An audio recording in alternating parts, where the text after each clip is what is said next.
Assalamualaikum warahmatullahi wabarakatuh. Ahlan wa sahlan ya auladi. Sobahul khair. Kaifa halukum? Nah, mudah-mudahan kalian selalu sehat ya dan selalu semangat belajarnya. Oke, anak-anak mi semuanya, qabla ta'allumina hadayahum haya bina nabda bil basmalah. Bismillahirrahmanirrahim. Al-an nahnu sanata'alam al-lughatul arabiyyah. Sekarang kita akan belajar bahasa Arab. Materi apa yang akan kita pelajari hari ini? Nah, nanti saya kasih tahu ya. Kemudian tujuan pembelajaran kita hari ini yaitu kita akan mengetahui apa itu fi'lul madhi, fi'lul mudhari, dan fi'lul amri. Oke anak-anak ini semuanya, kita masih melanjutkan materi yang sebelumnya yaitu tentang al-wazibul manziliyu. Apa itu artinya? Artinya adalah pekerjaan rumah. Ya, jangan lupa. Nah, hari ini kita akan belajar fi'lul madhi dan fi'lul mudhari, kemudian akan belajar juga fi'lul amri. Sebetulnya 3 fi'lul ini atau 3 kata kerja ini sudah kalian pelajari di semester 1. Miss tinggal mengulang agar kalian bisa lebih memahami perbedaan antara fi'lul madhi, fi'lul mudhari, dan fi'lul amri. Oke, perhatikan di samping atau di belakang Miss. Fi'lul madhi yaitu kata kerja masa lalu atau pekerjaan yang sudah dikerjakan, itu fi'lul madhi. Kemudian fi'lul mudhari yaitu kata kerja atau pekerjaan yang sedang dilakukan ya. Selanjutnya ada fi'lul amri. Kalau fi'lul amri yaitu kata perintah. Nah, harus kalian tahu dalam perubahan bentuk kata atau tasrif ya, bisa lihat di samping Miss atau di belakang Miss. Fi'lul madhi selalu berada di depan. Kemudian fi'lul mudhari dan terakhir yaitu fi'lul amri. Contohnya dari kata fa'ala dulu. Fa'ala itu adalah fi'lul madhi. Nah, fi'lul mudharinya yaitu yaf'alu. Kemudian fi'lul amrinya adalah if'al. Nah, perhatikan dengan baik ya. Selanjutnya di sini ada beberapa kata yang perlu kalian ketahui ya, yaitu di sini ada contoh kata untuk fi'lul madhi, fi'lul amri, dan fi'lul mudhari. Ada kata apa saja? Nah, ada kata kataba. Kataba artinya apa? Telah menulis. Kemudian ada yaktubu. Kalau yaktubu karena fi'lul mudhari maka artinya sedang menulis. Kemudian uktub yaitu fi'lul amri yang artinya yaitu tulislah ya. Di tabel di samping Miss itu ada beberapa kata kerja, yaitu ada sami'a yaitu telah mendengar, kemudian ada qara'a telah membaca, ada juga zahaba yang artinya telah pergi, kemudian nadhara artinya telah melihat. Selanjutnya ada apa lagi? Roja'a, dakhala artinya telah masuk, kemudian ada kharaja, fataha, dan jalasa ya. Kalian bisa baca dan bisa simak atau bisa dilihat juga di buku kalian untuk fi'lul mudhari dan fi'lul amrinya.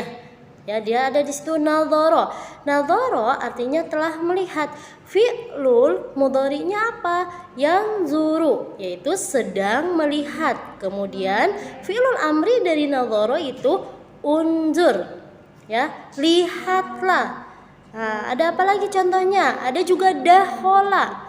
Dakhala itu telah masuk. Kemudian fi'lul mudhari'nya yaitu yadkhulu. Yadkhulu artinya sedang masuk. Kata perintahnya atau fi'lul amrinya yaitu udkhul. Itu ya beberapa contoh kata kerja atau pekerjaan dalam bentuk fi'lul madhi, fi'lul amri, dan fi'lul mudhari. Bisa dilanjutkan ya. Nah, yang selanjutnya ada fi'il madhi disertai dengan keterangan waktu. Nah, harus anak-anak Miss ketahui keterangan waktu di sini yaitu ada beberapa keterangan waktu dalam bahasa Arab. Contohnya ada amsi, ada fisaatil madiyati, atau ada usbu'il madhi. Ya.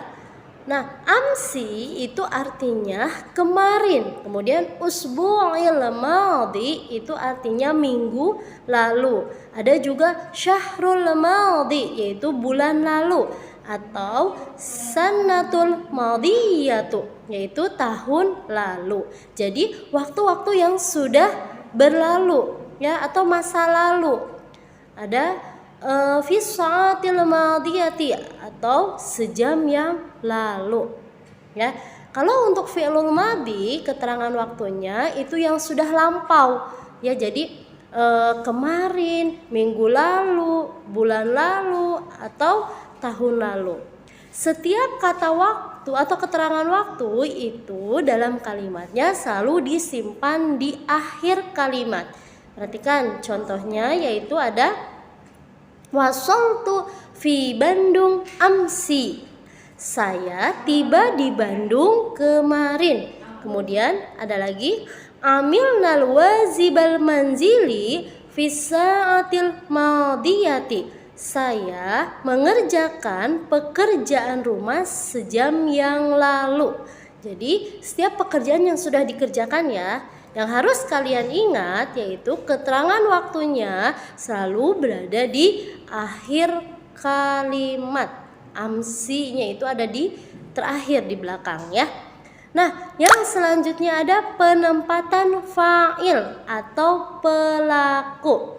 Yang harus kalian lihat, untuk penempatan fa'il atau pelaku itu, perhatikan, untuk yang pertama ada kata ana. Maka fi'il madinya bersambung dengan huruf tu ya. Pelakunya ana itu saya. Nah, berarti fi'il madinya di akhir kata ditambahkan tu. Contohnya ana dahabtu, atau ada juga perhatikan di belakang Miss yaitu dorobtu.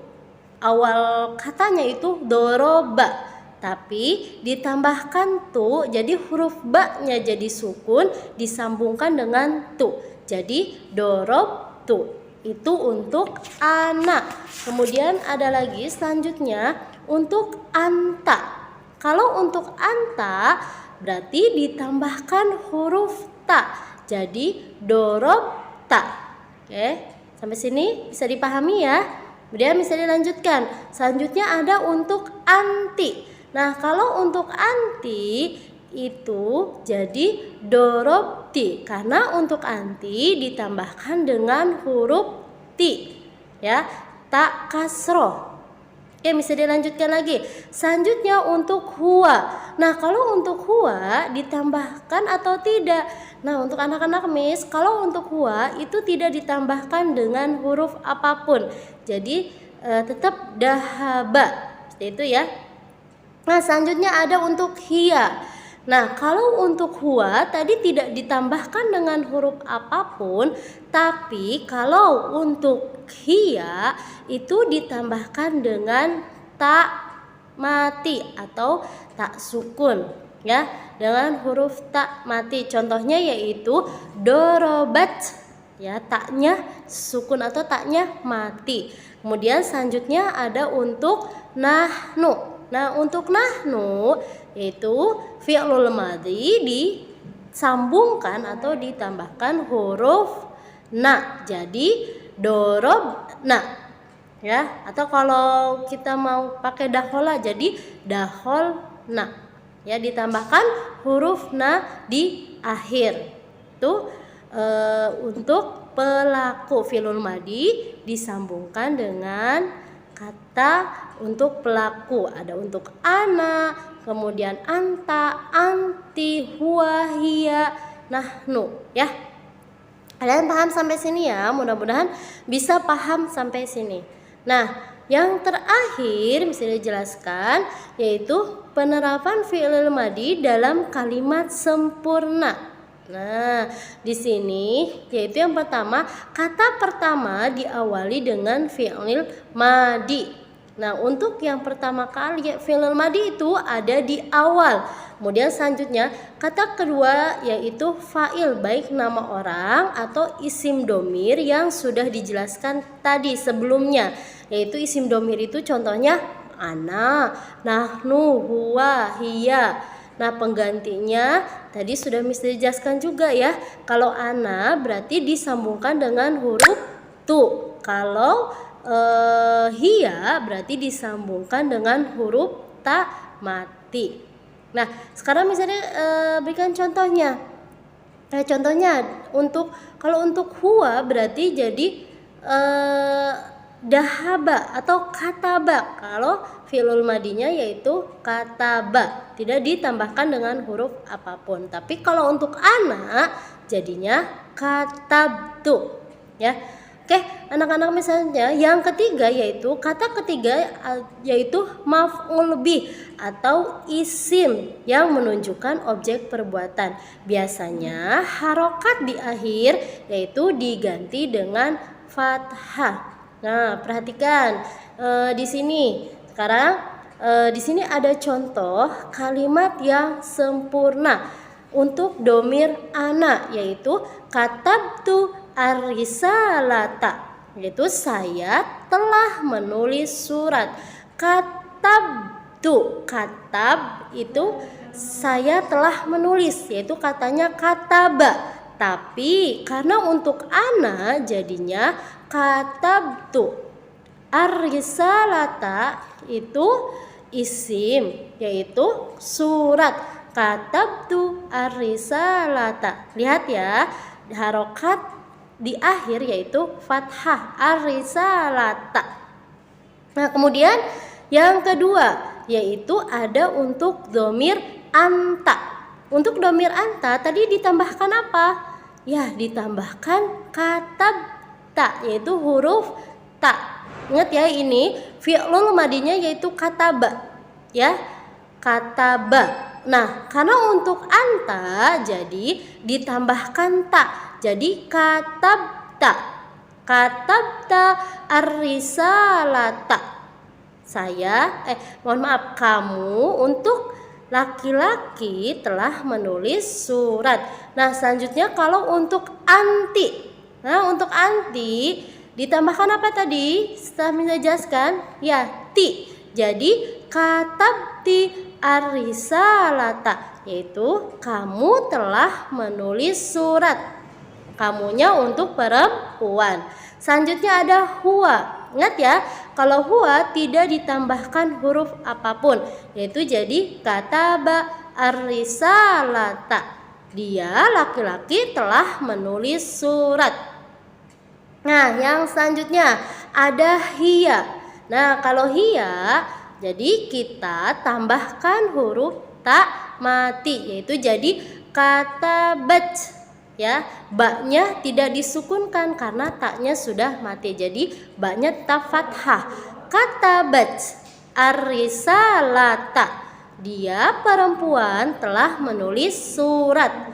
Nah, yang terakhir yaitu nahnu. Nah, kalau nahnu berarti tadi bisa dijelaskan kita tambahkan huruf nun di akhir, jadi katabna, baknya ubah jadi sukun ditambahkan na, jadi katabna ar-risalata ya. Kita atau kami telah menulis surat. Nah, itu ya penempatan fi'il madi dalam kalimat sempurna. Oke, kalian paham ya? Mudah-mudahan kalian paham. Nah, selanjutnya ada tugas nih buat kalian. Silahkan kerjakan dengan baik tugasnya ya. Yaitu tugasnya ada di halaman 70. Kalian cukup menuliskan fi'lul madhi untuk domir yang sudah ada di atasnya. Ya, di situ sudah ditulis domirnya. Kemudian sudah ada contohnya juga. Nah, contohnya kataba. Nah, di atasnya domirnya ada hiya, yaitu katabas. Kemudian anta jadi katabta. Anti jadi katabti. Ana jadi katabtu. Kemudian nahnu jadi katabna, ditambahkan dengan huruf nun. Ya. Nah, selanjutnya kalian tinggal tuliskan di situ untuk fi'lul madhi dari dhahaba, dahola, khoroja, qoro'a, rokiba, sami'a, wasola, dan rokoda. Nah, itu tugasnya ya. Oke anak-anak Miss semuanya, alhamdulillah materi kita hari ini sudah selesai. Mudah-mudahan apa yang Miss Dede sampaikan bisa kalian pahami dengan baik. Ingat, jika masih bingung atau tidak paham dengan apa yang Miss sampaikan, kalian bisa menghubungi atau bertanya langsung kepada Miss.